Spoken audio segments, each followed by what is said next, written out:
જગદીશભાઈ મહેતા ઉપર ધડાધડ એફઆઈઆર ઉપર એફઆઈઆર ઉપર એફઆઈઆર ચાલુ થઈ ગઈ. એક બાજુ પટ્ટા વાળી હાલે છે, પટ્ટા ઉતારી લેવાની વાત છે, એક બાજુ પટ્ટા મારવાની વાત છે. આ બધાની વચ્ચે મારે તમને બે શબ્દો કહેવા છે, પણ એ પહેલા હું મારી તબિયતના સમાચાર આપી દઉં. ધીમે ધીમે સારું થતું આવે છે, ઘણું સારું થઈ ગયું છે. હમણાં સુધી હું બિલકુલ મેડિકલ રેસ્ટ ઉપર એટલે કે આરામ ઉપર હતો, એટલે લગભગ ઘણી બધી ઘટનાઓમાં હું કંઈ બોલ્યો નથી કે મેં કંઈ લખ્યું નથી. શરૂઆત કરવી છે જગદીશભાઈ મહેતાના ઉપર થયેલી એફઆઈઆરના વિષયથી. દોસ્તો, ગુજરાતમાં હમણાં જે બે ઘટનાઓ બની, એ બંને ઘટનાઓને એકબીજા સાથે લેવા દેવા છે. જનતાએ બહુ ગંભીરતાથી જાણવું ખૂબ જરૂરી છે.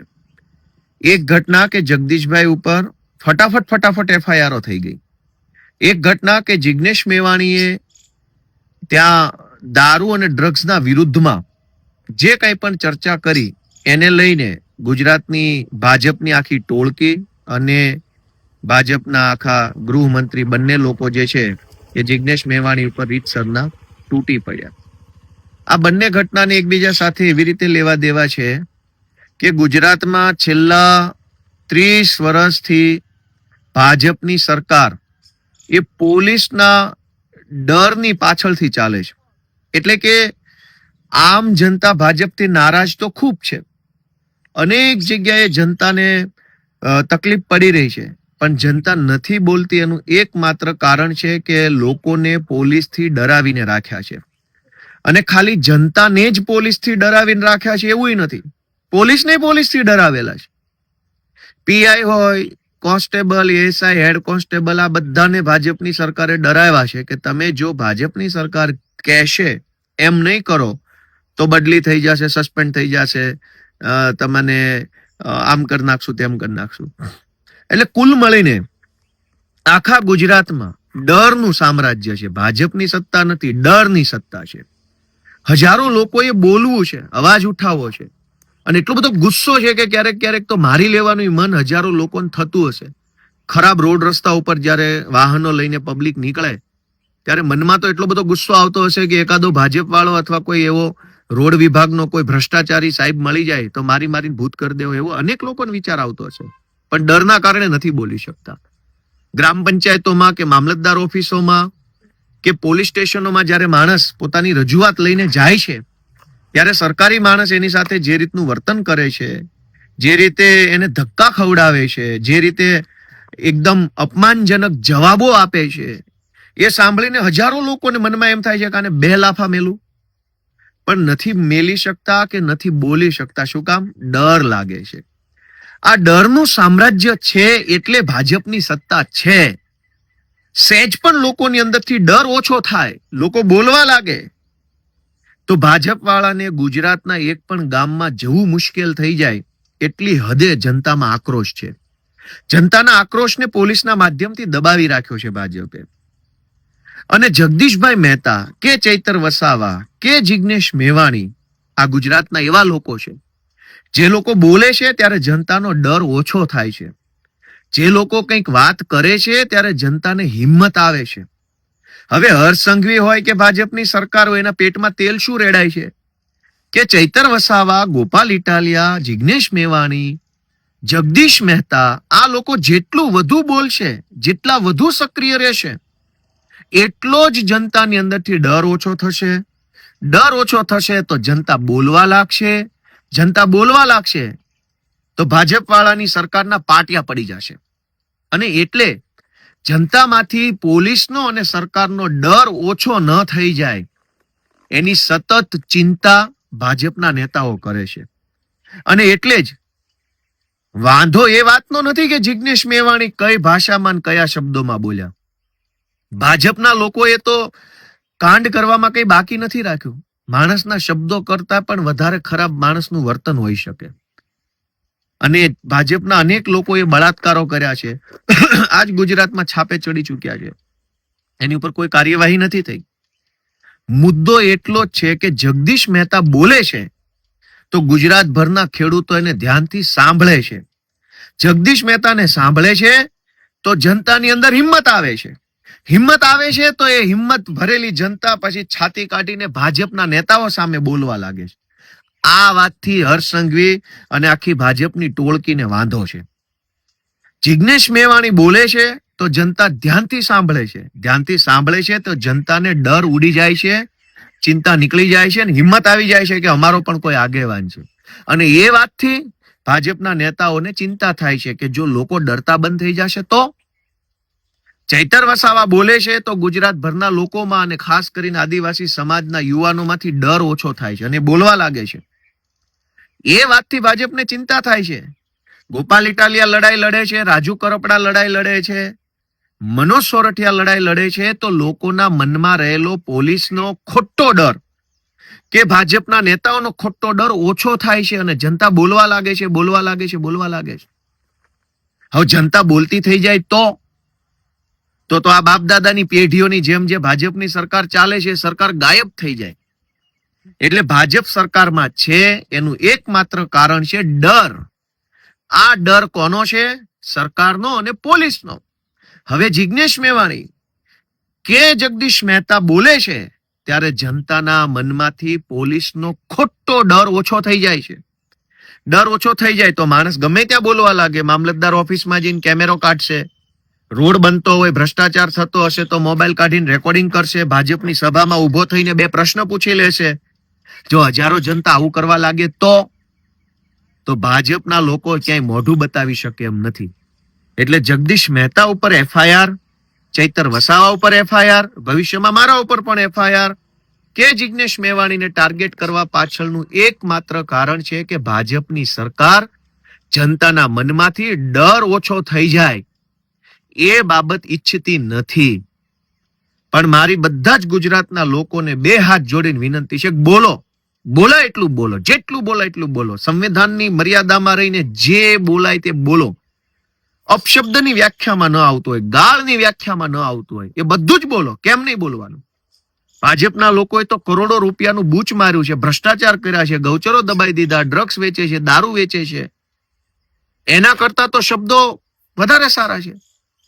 ગુજરાતભરની જનતાને હું તો વિનંતી કરું છું, કેટલું ડરશો અને શું કામ ડરશો? ડરીને શું મળવાનું છે? બહુ ડરવાથી શું મળશે? ડરનો જાજુ ડરો તો જાજો ડર મળે. એક વખત કાળજી મજબૂત કરીને બોલો, જા થાઈ કરી લેજે, નથી ડરતો તારાથી, તો શું કરી લેશે સરકાર? હજારો કરોડો લોકો તો કશું જ ખોટું કામ જીવનમાં કરતા નથી. કરોડો લોકો મજૂરી કરે છે, શ્રમ કરે છે, આ જાત મહેનતથી જિંદગી જીવે છે. તો પછી ભાજપથી કે ખોટી રીતે પોલીસથી ડરવાની ક્યાં જરૂર છે? છતાંય લોકોને ડરાવવામાં આવે છે કે તમે બોલશો તો આમ થઈ જશે. હું હજારો યુવાનોને વિનંતી કરું છું, ડર છોડી દો, બોલવા લાગો. સરદાર પટેલ, પૂજ્ય ગાંધી બાપુ, ભગતસિંહ, આ બધા મહાપુરુષો જયારે આપણા દેશમાં હતા ત્યારે એમણે પણ આ જ કામ કરેલું. લોકોના મનમાંથી અંગ્રેજોનો ડર કાઢવાનું કામ કરેલું. કેમ કે અંગ્રેજો કરતા ભારત દેશના લોકોની સંખ્યા વધુ હતી. અંગ્રેજો તો કઈ 2-5 હજાર અંગ્રેજો નતા આખા ભારત દેશમાં. ભારત દેશની વસ્તી તો એ જમાનામાં 10-12 કરોડ લોકોની હતી. 10-12 કરોડ લોકો ઉપર 2-5 હજાર લોકોનું શાસન હતું. કોઈ અંગ્રેજો કઈ 5-10 લાખની સંખ્યામાં અંગ્રેજો નહોતા ભારતમાં. બહુ જૂજ સંખ્યામાં અંગ્રેજો હતા. પણ અંગ્રેજોએ ડર એવો ફેલાવ્યો હતો કે તમે કંઈક કરશો તો અંગ્રેજ આમ કરી નાખશે, તમે કંઈક કરશો તો અંગ્રેજ આમ કરી નાખશે. આજ ગુજરાતની આમ જનતાની જનસંખ્યા 7 કરોડ છે અને અંગ્રેજોના સીધી લીટીના વારસદાર જેવા ભાજપના નેતાઓની સંખ્યા હશે 5,000. 5,000 નેતાઓથી 7 કરોડ લોકો ડરીને બેઠા છે. તો હું તમારો આત્મા જગાડવા આવ્યો છું, તમને વિનંતી કરવા આવ્યો છું કે લલકાર ફેંકો, થાઈ કરી લેજે. શું કરી લઈશ તું મારું? ડર છોડો, કાઢો મોબાઈલ ને ઉતારો વિડીયો. જ્યાં જાઓ, જ્યાં ખોટું થાય ત્યાં વિડીયો ઉતારો. કેટલા લોકોને પકડશે, કેટલાને જેલમાં નાખશે, કેટલાને ફાંસીએ ચડાવશે? કોઈ આપણે કઈ ખોટું કામ નથી કરતા. જગદીશ મહેતા ઉપર ધડાધડ એફઆઈઆર થવા લાગી. જિગ્નેશ મેવાણીએ કીધું કે ભ્રષ્ટાચાર કરનારાઓના પટ્ટા ઉતરી જશે, તો હર્ષ સંઘવીના પેટમાં તેલ રેડાયું. આ પટ્ટા અને જગદીશભાઈ મહેતા અને જિગ્નેશ મેવાણીની વાતમાં એક સમાનતા છે કે સામાન્ય માણસ, ગુંડાઓ, વ્યાજ માફિયાઓ વિરુદ્ધ એફઆઈઆર લખાવા જાય, દારૂની ફરિયાદ લખાવા જાય, કોઈ એક્સિડન્ટ થઈ ગયો એની ફરિયાદ લખાવા જાય, સામાન્ય માણસ પોલીસ સ્ટેશન જાય તો એની એફઆઈઆર લખવામાં નથી આવતી. જગદીશ મહેતા સામે 15 વર્ષ જૂની ઘટનાની અંદર ધડાધડ એફઆઈઆર લખાઈ ગઈ, 1 લખાઈ ગઈ, 2 લખાઈ ગઈ, 3 લખાઈ ગઈ. અમેરિકાની પોલીસ કરતા પણ ઝડપથી આપણી પોલીસે કામ કરી બતાવ્યું. તો સત્તાની આ હદે ચાપલુસી કરનાર વ્યક્તિના પટ્ટા તો ઉતરવા જ જોઈએ. એમાં શું વાંધો છે? સામાન્ય માણસ વ્યાજ માફિયા વિરુદ્ધ કે ગામના માથાભારે માણસ વિરુદ્ધ કે ખનીજ માફિયા વિરુદ્ધ એફઆઈઆર નથી કરાવી શકતો. પોલીસ ઉલટાની સામી ફરિયાદો કરે છે. એક ગરીબ માણસની સાચી ફરિયાદ નથી લખાતી, પણ એક સાચા માણસ ઉપર ખોટી ફરિયાદ લખી લેનાર ભ્રષ્ટ અને દલાલ અધિકારીના પટ્ટા કેમ ન ઉતરવા જોઈએ? અને જિજ્ઞેશ મેવાણી એ તો કહે છે કે આવા જે ચાપલુસો છે, કેમ કે પટ્ટો, ઘણા મિત્રો એવું કીધું કે આ પટ્ટો મહેનતથી મળ્યો છે. દરેક વસ્તુ દુનિયામાં મિત્રો મહેનતથી જ મળે. ધારાસભ્ય મહેનતથી બની શકાય, પોલીસે મહેનતથી બની શકાય, ડ્રાઈવરે મહેનતથી બની શકાય, વેપારી બધી જ વસ્તુ મહેનતથી થાય છે. કશું જ મફત નથી થવાનું. પણ મહેનતથી મેળવેલો પટ્ટો છે ને કમરે પહેરવા માટે આપ્યો છે, ગળામાં ટોમીની જેમ પહેરવા નથી આપ્યો. જેણે પટ્ટો ગળામાં પહેરી લીધો છે ટોમી બની ગયા છે ભાજપના, એના પટ્ટા ઉતારી લેવાના છે. કમરનો પટ્ટો કમરે પહેરો, ટાઈટ ઉભા રહો, ટટ્ટાર ઉભા રહો, કરોડરજ્જુ ઉપર ઉભા રહો, છાતી કાઢીને ઉભા રહો, સિંઘમની જેમ કામ કરો તો સેલ્યુટ છે અમારી. પણ કમરના પટ્ટા કાઢીને ટોમીની જેમ ગળામાં પહેરી લીધા હોય ને પટ્ટા બીજો છેડો હરસંઘવીના હાથમાં આપ્યો હોય તો પટ્ટા ઉતરશે. એમાં કઈ ખોટું નથી. ગરીબ માણસ આજે દારૂડિયાઓની વિરુદ્ધમાં એફઆઈઆર નથી લખાવી શકતો, અને જગદીશ મહેતા ઉપર 1 એફઆઈઆર, 2 એફઆઈઆર, 5 એફઆઈઆર ફટાફટ. તો કમરનો પટ્ટો ગળા ઉપર પહેર્યો હોય ને ટોમી થઈ ગયા હોય ત્યારે જ આવી એફઆઈઆરો લખાય. અને જે ટોમી બની ગયા એના પટ્ટા તો ઉતારવાના છે. કેમ નથી ઉતારવાના? અને જેને ઈમાનદાર છે, જેને કમરનો પટ્ટો કમર ઉપર પહેર્યો છે, એને સેલ્યુટ છે, કડક સેલ્યુટ. કોઈ ટેન્શન નથી. જગદીશભાઈ જેવા અનેક એવા માણસો છે જેને દબાવવાની કોશિશ થઈ રહી. શું કામ? કે જગદીશભાઈ બોલે, ચૈતર વસાવા બોલે, ગોપાલ ઇટાલિયા બોલે તો જનતા જાગૃત થાય. જાગૃત થાય તો ગળામાં જેને પટ્ટા પહેર્યા છે ટોમીને તકલીફ થાય ને ટોમીના બોસને તકલીફ થાય. કેમ કે એક ટોમી છે જેને ગળામાં પટ્ટો પહેરી લીધો છે, અને એક ટોમીનો શેઠ છે. ટોમી જાઓ ગોપાલ ઇટાલિયન જેલમાં પૂર દે, ટોમી રાજુ કરપડા ઉપર એફઆઈઆર કરી દો, ટોમી જગદીશ મહેતાને જેલમાં પૂરી દો. તો તમામ ટોમીને વિનંતી છે કે કમરના પટ્ટા ગળે પહેર્યા છે ને એનું 2 પરિણામ આવશે. યા તો આ પટ્ટો તમારું ગળું દબાઈ દેશે, કેમ કે જેના હાથમાં પટ્ટો તમે સોંપ્યો છે ને ગળામાં પહેરેલો, એ કોઈ સારા માણસો નથી. અનેક ભૂતકાળમાં અધિકારીઓના ભોગ લઈને બેઠેલા ચોર લોકો છે. અને બીજું એ પણ પરિણામ આવી શકે કે તમારો પટ્ટો તમારા ગળામાં છે, પણ કાલે સરકાર બદલાઈ જશે તો આ પટ્ટો ક્યાં લાગશે ને ક્યાં નહીં લાગે એની કેમ ખબર પડશે? એટલે જે ચોર છે, જે ભ્રષ્ટ છે, જે ગુજરાતને લૂંટે છે, જેને કમરમાં પહેરવાના પટ્ટા ગળામાં પહેર્યા છે, ટોમી થઈ ગયા છે, એના પટ્ટા ઉતારવાના જ છે. જગદીશ મહેતા જેવા નિષ્ઠાવાન માણસો, જિજ્ઞેશભાઈ જેવા, ભલે દારૂ ડ્રગ્સનો મુદ્દો ઉઠાવ્યો છે તો એ ગુજરાતની જનતા માટેનો મુદ્દો છે. ચૈતરભાઈ ઉપર 307 કોણ લગાવી દે છે? કમરે પટ્ટે પહેરેલો માણસ કે ગળે પટ્ટે પહેરેલો માણસ?